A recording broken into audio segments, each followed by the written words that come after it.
that Harry Cohn had put in a closet on the second floor. And they were named Blake Edwards and Richard Quine. They were the first two guys that I ever met out here, and I struck up an instant friendship with both of them. I think the relationships with those two guys have been one of the sweeter parts of all the good fortune that I've had all these years out here. And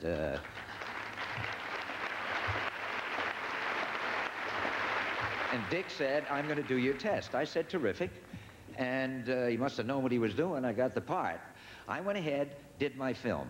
All I knew was that John Ford was going to do Mr. Roberts next. That's all I knew. And like every other young actor in the country, I would have given my eye teeth to play Pulver, you know, one of the great parts. Anyhow, I finished the film. One day, I walked onto his set to see what was going on with The Long Gray Line. They were just wrapping it up. Now, I walk on the set, and I'm looking, they're lighting, and I don't see any of the actors yet, and they're looking, and I'm just waiting around and so forth. And one of the old grips with a pair of sneakers and baggy pants and a baseball cap and an eye patch, he was sucking on a handkerchief or something. And he kept looking at me, and he came over, and he's just standing right beside me, staring at me.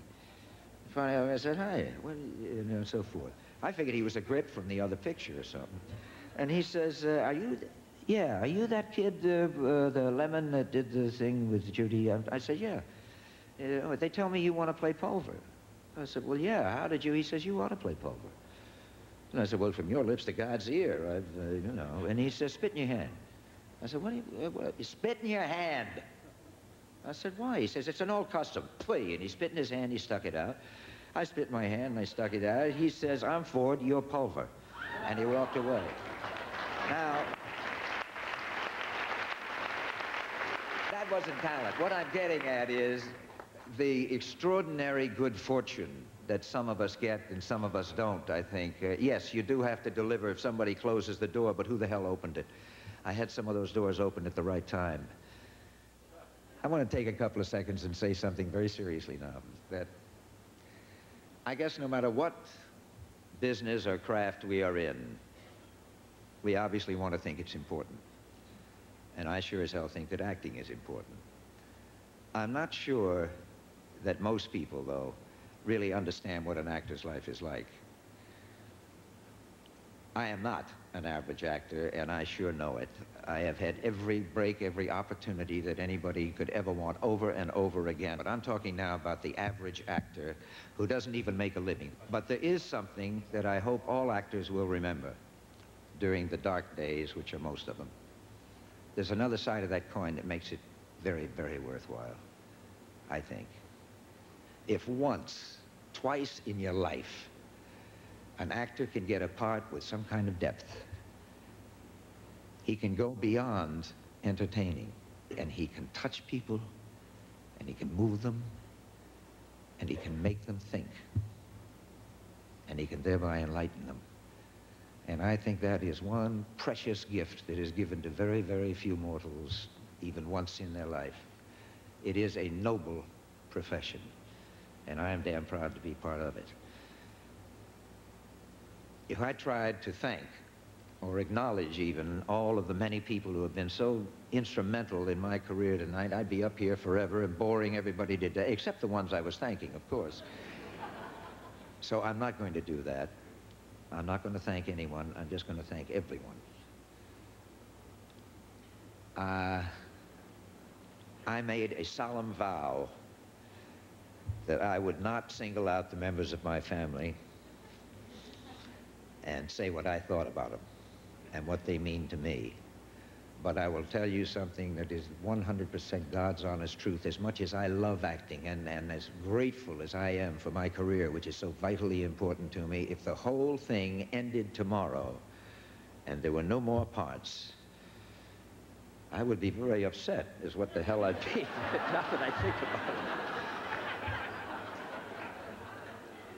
If it did end tomorrow, I honestly feel that I have something that is much, much more important, and that is my family. They have given my life a wonderful purpose and a fulfillment. They have brought me joy and happiness, and they have taught me that love is the most important thing in the world. I adore each and every one of them, and I'm immensely proud of them. There is no possible way I could tell you what this means to me, and all I have to do is start thinking of who else has ever received this award, and it's mind-boggling to me, and there is just no way that I can thank them or you enough. I loved and respected my father very much, and he gave me an awful lot of very good advice.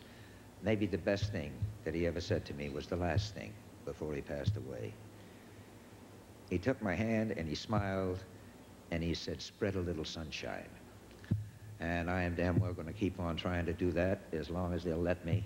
And to paraphrase Pulver, thank you. This stuff was terrific. Thank you.